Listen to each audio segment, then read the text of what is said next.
At the end of May, the Free Gaza organization and the fundamentalist Islamic IHH movement launched a flotilla of ships to the port of Gaza under the pretext of humanitarian aid. However, its real objective was to create a provocation on the high seas, to confront the State of Israel and its army, and to violate the naval blockade of the Gaza Strip. نحن جئنا لنكسر الحصار أولاً ثم لنقدم الإغاثات المختلفة. أولاً كسر الحصار. Like when I went first convoy, I wanted to be a shaheed. I wasn't that lucky. Third time lucky, inshallah, I'll be shaheed. Gaza has been under naval and land closure since the Hamas takeover of the Gaza Strip in order to prevent the trafficking of weapons and other material employed by the Hamas to manufacture rockets and missiles to be used against Israel. However, throughout this time, Israel has continued daily deliveries of food and medicines to Gaza. On average, 100 delivery trucks make their way from Israel to the Gaza Strip every day. During the past 2 months, Israel has delivered to the Gaza Strip over 1,200 tons of medicines, 155 tons of food, 2,900 tons of clothing and footwear, and nearly 17 million litres of diesel fuel. These facts contradict the false claim that Gaza Strip residents are experiencing a humanitarian crisis. The transfer of goods from Israel to the Gaza Strip is ongoing, despite the many attempts by Hamas to stop them through a string of terror attacks at the Israel-Gaza border. Acting on a decision by Israel's political leadership, its army and navy prepared to prevent the flotilla from reaching Gaza, while offering its organizers and passengers the opportunity to either turn back or to dock at the Israeli port of Ashdod, where the cargo would be unloaded, undergo security inspection, and be transferred to Gaza. If you unload your cargo in Israel, we'll make sure that every single humanitarian item reaches the people of Gaza. If you're really concerned about the people of Gaza, let's stop talking politics and talk about transferring humanitarian aid. Unfortunately, it appears that that's not what you're interested in. You're interested in a cheap political stunt, and that's not going to help anyone, least of all the people of Gaza.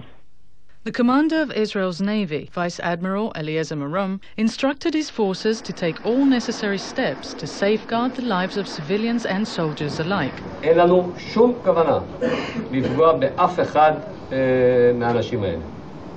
וביחד עם זאת יש לנו משימה מאוד מאוד ברורה לבצע. Okay, what is your next port? My next port, Gaza. Mavi Marmara. You are approaching an area of hostilities, which is under a naval blockade. The Israeli government supports delivery of humanitarian supplies to the civilian population in the Gaza Strip and invites you to enter the Ashdod port, after which you can return to your home ports aboard the vessels on which you arrived. Yeah, shut the fuck up. Go back to Auschwitz. We're helping Arabs going against the U.S. Don't forget 9/11, guys. After all calls to halt the flotilla were rejected, naval troops acted to take control of the 6 vessels attempting to break the naval blockade. 5 of the 6 boats were apprehended with only passive resistance from the activists on board. However, the Turkish ship Mavi Marmara, carrying 561 demonstrators, including dozens of terrorists and mercenaries from Turkey and other Muslim countries, the troops encountered extreme violence from well-organized and armed radical activists. כל בן אדם שירד, לקחו אותו 3-4 אנשים ופשוט פיצצו אותו במכות, עשו עליהם לינץ'.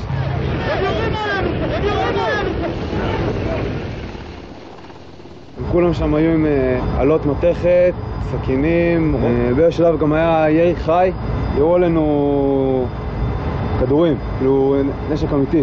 התחילו להרביץ לי עם העלות מתכת, ועשה כך שברתי את היד כנראה.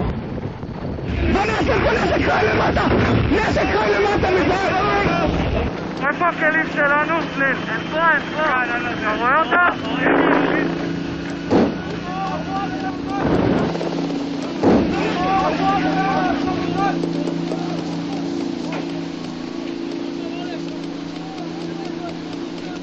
The soldiers were attacked with knives, clubs and other cold weapons that had been prepared in advance, as well as with gunfire from weapons that were wrested from them. Since the operation to stop the flotilla took place, and up to the making of this film, Israeli information services have distributed dozens of videos and photos that expose the flotilla organizers' true intent. In fact, the images make it clear that this extreme, violent resistance was well planned, and that there was a premeditated attempt to lynch the soldiers in the boarding party. From the moment they rappelled onto the ship's upper deck from their helicopters, the troops encountered extreme violence and were attacked with cold weapons. At this stage, they reacted with the rubber bullets and paint guns prepared for the operation, normally used to disperse demonstrations. When a firebomb exploded near the troops and one soldier was stabbed and thrown onto the ship's lower deck, and only after 2 of the troops' pistols were wrested from them and turned against them, did the soldiers open fire in self-defense. As a result, 9 of the radical activists who attacked the troops were killed and 27 others wounded. Rubber bullet, even shot by a rubber bullet. Like plastic bullets. 7 of the Israeli troops participating in the Mavi Marmara operation were also wounded from gunfire and cold weapons.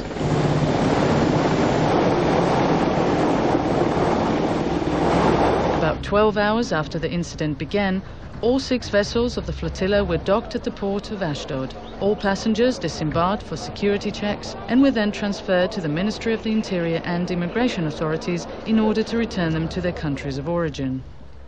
IHH הוא ארגון אלים וקיצוני שתומך בארגוני טרור תחת כיסוי של פעילות הומניטרית ואין לו דבר וחצי דבר עם סיוע הומניטרי. מה שהתרחש על האונייה מרמרה איננו דומה למה שהתרחש ב5 האוניות האחרות.